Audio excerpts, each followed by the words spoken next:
Do you want to wake up feeling like you're stepping into who you're meant to be, into the best possible version of you? What if I told you that the key to your best life, health, and happiness are all around you? You just have to find what works for you. I'm Hope Pedraza, and I believe that there isn't just one way to live a healthy and meaningful life, and that all you need is a little inspiration to make changes that last from the inside out. Each week, I'll be sharing tangible tips and inspirational interviews to help you on your journey. These are the steps to take to improve your life and live with purpose. This is Hopeful and Wholesome. Hey y'all, welcome back to the show. So I wanted to talk a little bit today about the adrenals, kind of diving into how we can support our adrenals. So I know I've talked about the adrenals and kind of the connection with the thyroid and stress and that kind of thing, but I wanted to dive a little bit deeper into how we can help maybe fight adrenal fatigue and the things that come along with really stressed adrenals.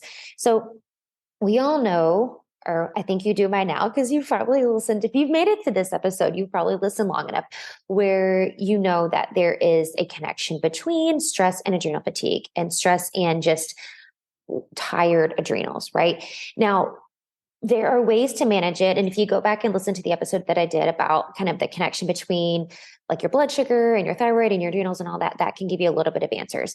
But there are other things. You've probably heard of adaptogens or adaptogenic herbs. And this is really a crucial piece, in my opinion, of like really honing in on the adrenals. Now, let me say this as like a disclaimer here. I say it, I'll say it a million times over too. I mean, this is a hill I will die on. And this is something that I will say over and over again, because it's just a piece that's missing so much. And even, I have this conversation, even with my clients, like I'll tell them this and I'll tell them multiple times because they get frustrated with the process, or they get frustrated that they're not seeing results fast enough or whatever. And I tell them this too, like your body cannot heal in a stressed out state.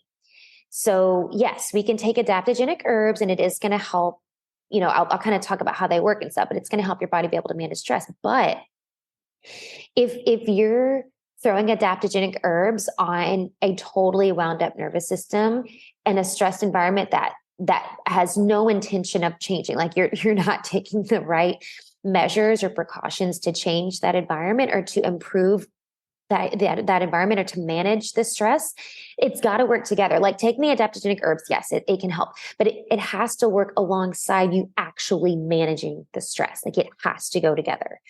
So I just want to say that first and foremost, because I don't want you thinking like, oh, I'm going to go get all these adaptogens that you're talking about. I'm just going to take all of them and expect your whole life to change. But then you're just totally living in stress and you're like, oh, why is it not working? Well, okay, this is why it's not working.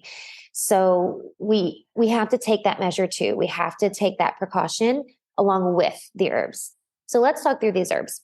What are adaptogens? So adaptogens, typically you hear about this in like Ayurveda or traditional Chinese medicine, because they're here to basically help the body manage stress, and it helps the body's response to stress. It kind of enhances vitality. It can help reduce stress. It does this by kind of regulating hormonal responses to stress. So it can make the body kind of resist stress without entering that state of exhaustion that it's used to entering.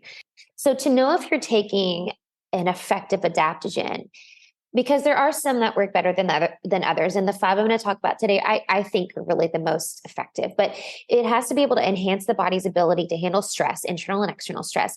And it needs to be able to do this after, multiple uses, right? Not taking it for months and months, you're not seeing any results.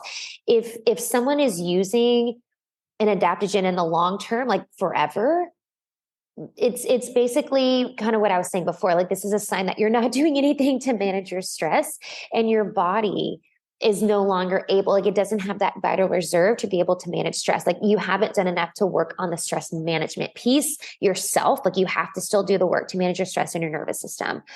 So just keep that in mind. Like this isn't, I don't really recommend taking adaptogens forever. Like I just don't think it's necessary.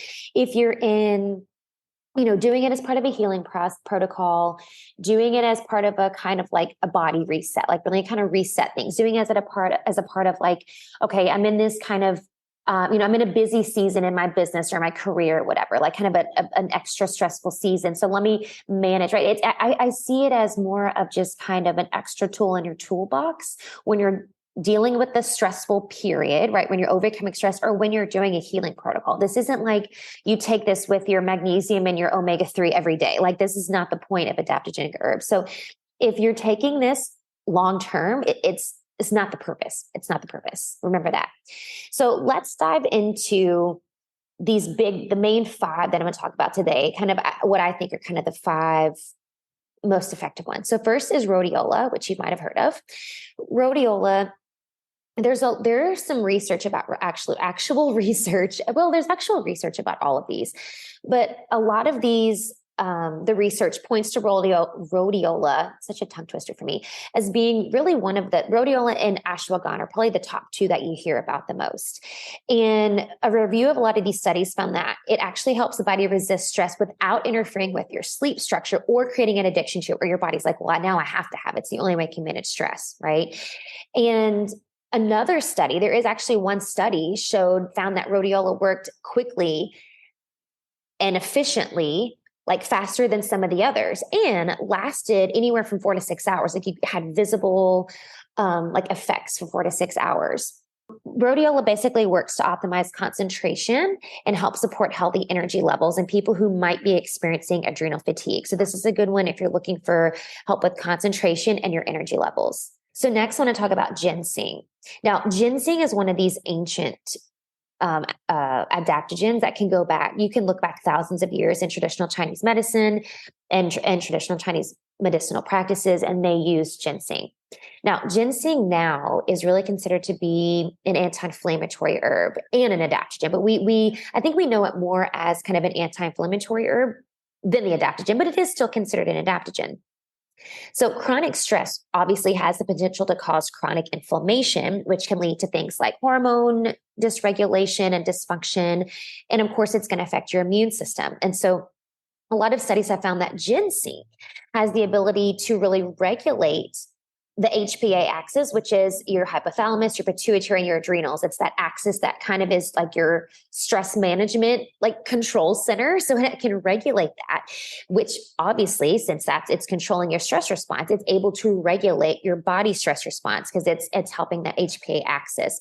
And then it also works to suppress the production of cytokines. And cytokines are basically these pro-inflammatory molecules that are generated by stress. And this is kind of what goes in and starts to cause like cellular damage and inflammation in the body. So ginseng has been shown to suppress those. So the next one I want to talk about is ashwagandha. As I mentioned it before, this one is probably the best one and probably the one that you hear about the most. I didn't want to start off with this one because I know you're probably waiting for it, but I want to obviously have to include it in the list. There are so many articles and research papers on ashwagandha, and it can't go without saying that this is considered to be one of the most powerful ones, right? It works to support the body's inflammatory response, but it also helps to optimize blood pressure, which we know can be a side effect of stress and anxiety, right? Your blood pressure takes a toll, takes a hit, and that just causes more stress on the body.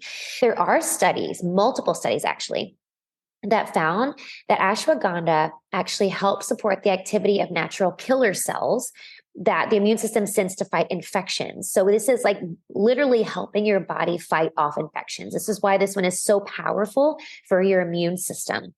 One of the studies was in the Indian Journal of Psychological Medicine, and it found that taking ashwagandha consistently, over a short period of time, again, reduces stress-induced damage. There's one study in the Indian Journal of Psychological Medicine that found that when ashwagandha taken consistently reduced stress-induced damage to the body, and people who took about 300 milligrams of ashwagandha twice daily experienced a significant reduction in cortisol levels. So it's pretty significant.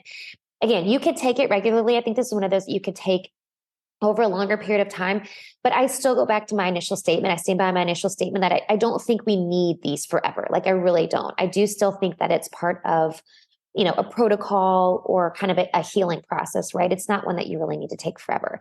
Now, ashwagandha, there is kind of a couple caveats one caveat I want to mention about ashwagandha, because there are certain populations who shouldn't take ashwagandha because it's related to the nightshade family. Those who are immunosuppressant, those who have autoimmune diseases, they should really steer clear of it because it's related to the nightshade family, it can just lead to added inflammation. Just be mindful of that. So the next adaptogen I want to talk about is maca. So maca is a really powerful superfood, and you've probably heard it mentioned as a superfood. Really in Native American cultures, especially those in South America and around the Andes, because that's where it comes from, they have revered it for its adaptogenic properties. And that's what it was used for centuries. It's rich in protein and calcium and fiber, amino acids, magnesium. It has a lot of powerful vitamins and minerals in it. And it works to balance hormone production in the body when the body produces too many hormones. So it can be a really nice addition to your hormone balancing protocol and helping your body get rid of or kind of metabolize excess hormones. It also works to support hormone production in the body if it's not producing enough hormones, right? So all in all, this is a really powerful way to help balance your hormones. And if taken consistently, right, throughout your kind of healing protocol, it can support function of the pituitary and the hypothalamus. And these all work together to help reduce the symptoms of adrenal fatigue. And then the last adaptogenic herb I want to mention is Chisandra. So this is another tongue twister for me, so I'll probably say it wrong like 4 times while I'm talking about it. But according to traditional Chinese medicine, the Chisandra berry, thank you. Chisandra berries have 5 flavors that correspond to those 5 phases of traditional healing. And these are bitter, salty, sour, sweet, and acid, right? Acidic. And these 5 flavors work with the energy of your body to help promote vitality and really just resistance against stressful situations. So again, it's helping your body cope with stress. There are several studies about Chisandra and it comes from the berry, the Chisandra berry. And these studies show that it can help reduce fatigue. It can help reduce depression that's caused by stress or anxiety caused by stress. And there's other research that shows that it can help reduce mental fatigue and kind of brain fog and kind of that mental aspect that's caused by stress and improve overall endurance. So it's helping with energy. It's helping with kind of the like mental pieces, right, of anxiety and stress. So that's a good reason to take that one. Now, all in all, so that's those 5 that I just mentioned. Again, I really think that these are a part of a healing protocol. They're part of a short-term kind of healing process. I don't think these are, because here's the thing, not like you're going to, hurt yourself or anything by taking these long-term. But for me, the point is, if you're having to take them long-term, then we haven't really got to the root of the problem, right? They're just for support. They're for support and they're to help the body heal. It's not for maintenance. This isn't for maintenance in the body, right? Minerals for maintenance are to fill in the gaps, right? We're taking magnesium because our food supplies are so deficient in it. We're taking omega because, again, we don't get enough. Our food supplies are deficient. We're filling in the gaps. These are not to fill in the gaps. Adaptogens are not filling in the gaps. It's to help the body, support the body in a healing process. So if we're taking it long-term, right, we haven't really gotten to the root cause and we haven't really, I'm going to say complete the healing process because we all know that healing is never done, but the protocol, right, the protocol that we're working on. Keep that in mind. Just keep that in mind when you're doing your healing protocol, that this is a part of a protocol. This isn't a long-term thing that we're doing, right, to help support the body in that way. We want the body to be able to naturally be able to cope and manage stress. We just use this for added support. Hopefully this was helpful in explaining kind of these top 5 adaptogens.